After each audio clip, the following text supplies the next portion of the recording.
belajar, maka kita duduk dulu nih yang rapi dan kita berdoa dulu sebelum mulai kegiatan pembelajaran. Untuk kelas kelasnya ini juga bisa dipersiapkan ya dengan doa.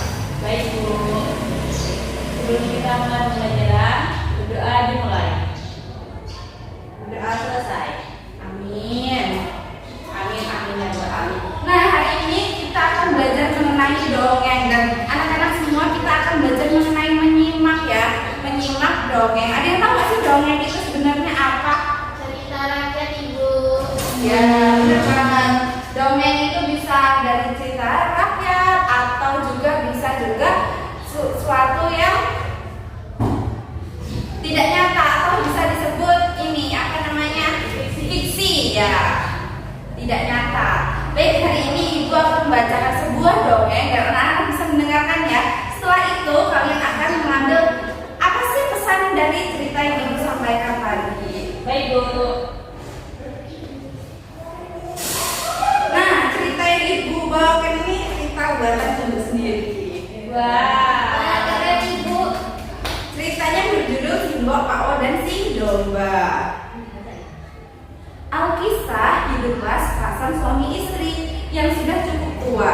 Ia dipanggil dengan sebutan Pak O dan Simbok. Mereka hanya tinggal berdua saja di tepi hutan dan tidak dikaruniai anak. Untuk makan sehari-hari mereka hanya mengandalkan makanan yang ada di hutan dan mencari kayu bakar untuk dijual ke kota. Mereka bahagia walaupun hidup di tepi hutan dengan penuh kesederhanaan. Simbok dan Pak Wo merupakan seorang yang penyayang binatang.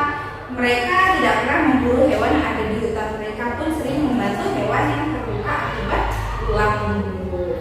Tak hanya itu, mereka sangat sering menanam pohon di hutan. Selain penyayang binatang, mereka juga pecinta alam. Pada suatu hari, Simbok, Pak Wo pergi ke hutan untuk mencari kayu bakar yang akan mereka kumpulkan. Seminggu sekali mereka pergi ke kota untuk menjual kayu bakar yang sudah mereka kumpulkan. Pada saat mencari kayu bakar, tiba-tiba terdapat suara tembakan dari senapan pemburu. Dar, dar, dar! Mereka terkejut mendengar suara itu.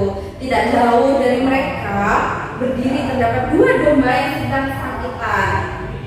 Ternyata senapan pemburu tadi mengenai kaki si domba. Simbok dan Pak Wo yang melihat isi domba pun merasa kasihan. Tanpa pikir panjang, Simbok dan Pak Wo pun membawa si domba pulang untuk diobati. Tetapi si pemburu tadi melihat Simbok dan Pak Wo membawa si domba. Pemburu pun tidak terima bahwa hewan yang sudah ia tembak dibawa oleh orang lain. Jadi tadi pemburunya tuh nggak terima kalau padahal kan dia yang udah susah payah buat memburu itu, tapi sama Simbok dan Pak Wo malah dombanya dibawa kabur gitu kan. Terus kemudian si pemburu tuh langsung menghampiri Simbok dan Pak Wo. Dia marah-marah kepada Simbok dan Pak Wo dengan nada yang tinggi dan keras. Pemburu berkata, Si pemburu pun langsung menghampiri Simbok dan Pak Wo. Ia marah-marah kepada Simbok dan Pak Wo dengan nada yang tinggi dan keras. Pemburu berkata, kenapa hewan yang sudah susah payah saya tembak malah kau bawa? Simbok dan Pak Wo pun terdiam, tidak menjawab apa-apa karena mereka merasa takut dengan pemburu ini. Karena ia bertubuh besar, kekar, dan suara yang besar membuat semakin mengerikan. Kemudian si pemburu merebut domba yang digendong oleh Pak Wo, tetapi si domba malah menyeruduk si pemburu. Pemburu pun tersungkur ke tanah. Kemudian si domba memberi kode kepada Simbok dan Pak Wo untuk membawanya pergi. Simbok dan Pak Wo membawa si domba pulang ke rumah. Sampai di rumah, si domba dirawat dengan sepenuh hati. Simbok dan Pak Wo tidak ada niat untuk menyembelih dan juga menjual. Saking sayangnya dengan Simbok, ia beri nama. Semakin lama si domba bertambah besar, bulunya pun ikut tumbuh dengan lebat. Pak O pun memotong bulu-bulu domba tersebut karena bulunya yang banyak. Simbok pun memiliki ide untuk mengolah bulu domba menjadi kain wol. Awal-awal kain wol dibuat baju dan digunakan untuk sendiri. Namun lama-kelamaan domba Simbok dan Pak O semakin banyak karena beranak pinak dan bulu domba yang dihasilkan semakin banyak pula. Kemudian bulu domba yang sudah diolah menjadi kain wol dijual ke kota. Dari hasil kain wol yang mereka dapatkan menjadi banyak. Hidup mereka menjadi lebih layak. Suatu hari ketika Simbok dan Pak Wo menjual kain wol ke kota domba. Pemburu yang memiliki rasa dendam melihat Simbo dan Pak Wo yang semakin kaya, ia pun semakin kesal. Karena rasa dendamnya semakin bergejolak, pemburu pun memikirkan bagaimana cara ia membuat Simbo dan Pak Wo kembali miskin. Pemburu pun memiliki niat untuk mencuri seluruh domba-dombanya. Sewaktu Simbo dan Pak Wo sedang tertidur terlelap, pemburu pun melancarkan aksinya untuk mencuri binatang-binatang yang mencuri domba. Namun aksinya gagal karena ia diserang oleh binatang-binatang yang melintas rumah Simbo dan Pak Wo. Binatang ini bukan binatang peliharaan milik Simbo dan Pak Wo, melainkan hewan liar yang tinggal di hutan. Hewan-hewan ini merasa berterima kasih kepada Simbo dan Pak Wo karena telah melindungi dan menjaga alam mereka. Ketika hewan-hewan ini melihat ada orang yang berbuat jahat kepada orang yang telah baik kepadanya, maka ia tidak hanya diam saja. Keesokan paginya, ketika Pak Wo memberi makan domba, ia pun terkejut melihat ada orang tergeletak tak berdaya. Setelah dilihat oleh Pak Wo, ternyata ini adalah pemburu yang begitu menembak domba. Ternyata pemburu itu sudah tidak bernyawa akibat diserang oleh hewan-hewan liar. Nah, itu tadi cerita dari yang Dewi sampaikan.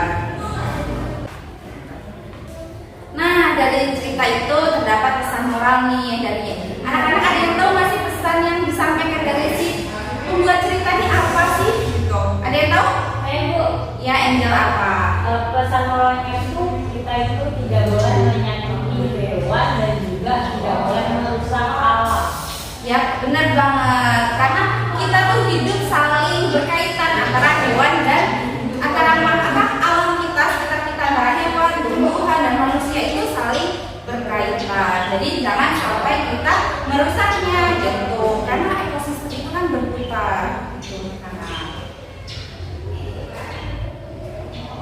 Anissa, dari tadi apa nih ceritanya? Ada gimana ceritanya menurut Anissa? Keren Ibu. Di situ kita bisa tahu kalau perbuatan jahat itu tidak baik Ibu. Ya, benar banget.